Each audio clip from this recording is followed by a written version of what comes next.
Lots of people know that bananas are radioactive, but did you know that bismuth is also radioactive? Let's do a little pop quiz. The first question is, what is the half-life of naturally occurring bismuth? A. Is it 10 years? B. 20 years? C. 20 quintillion years? That's 2 with 17 zeros. Or D. 5 months, 2 days, and 37 minutes. The correct answer is 20 quintillion years, with a margin of error of about 2 quintillion years. Bismuth decays only 8 to 11 atoms each day. That's about 0.003 decays per second, or becquerels, the unit to measure radioactive decay. Bananas, or at least the potassium in bananas, decays with 15 becquerels.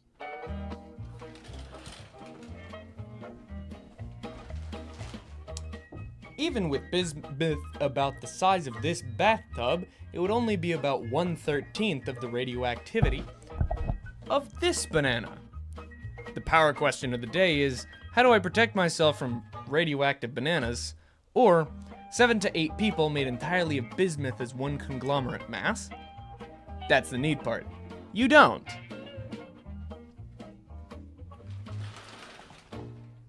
The amount of radiation that each of these things give off is nigh impossible to get hurt from, let alone see any lasting effects.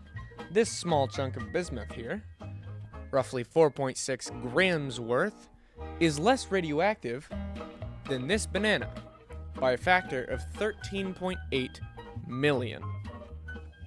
Now, to better illustrate the effects of different types of radiation, we can use a cloud chamber to visualize the paths that different types of radiation take. Starting off with thorium, which primarily gives off alpha radiation.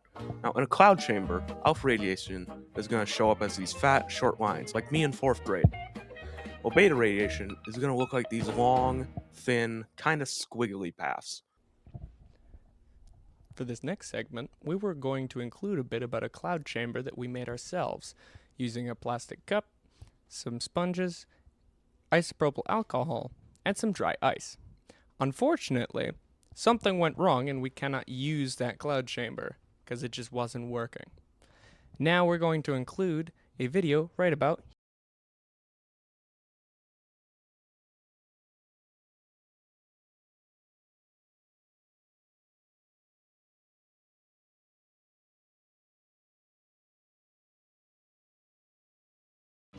Now, seeing it is cool and all, but how do we know how much radioactive decay is actually going on in a set time? The answer is 2. How did we get here? And why am I wearing different clothes? Well, anyways, some of you may know of a device called a Geiger counter. How it works is you have a tube filled with a charged inert gas. When ionizing radiation strikes that gas, it produces a pulse of electricity that the circuitry and the rest of the counter turns into a readout on a display.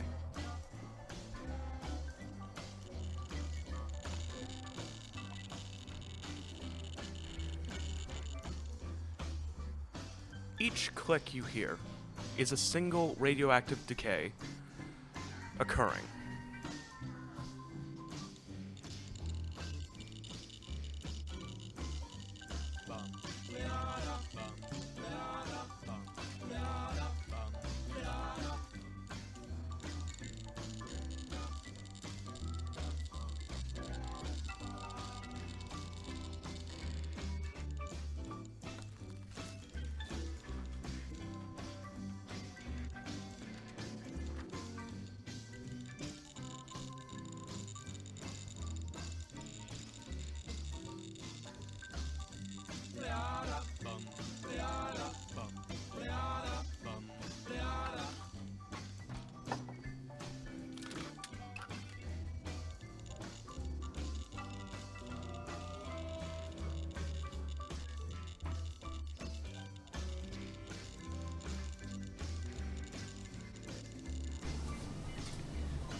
To change the question from before just a little bit, we can ask, how do I protect myself from an angry uranium plate that is being not nice to my food?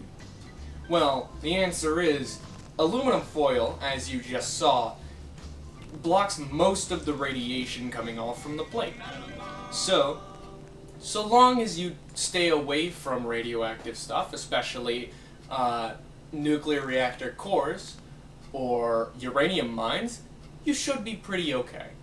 Not a lot of dangerous radiation is just gonna be lying out somewhere. There's no plutonium rods out in the dirt. I get it. RTGs are good for spacecraft, but if they rupture around humans, no more humans. Which is why we buried it when we arrived. And planted that flag so we would never be stupid enough to accidentally go near it again. But, as long as I don't break it... I almost just said everything will be fine out loud. Look, the point is, I'm not cold anymore. And sure, I could choose to think about the fact that I'm warm because I have a decaying radioactive isotope riding right behind me, but right now I got bigger problems on my hands. Now, most of you are probably pretty safe. The stuff we have in this video might be a little bit hard to come across, especially considering that uranium plate that we had is from the 60s. Give or take. Now, what are the main takeaways from this video? Well, for one, don't lick the glowing rocks.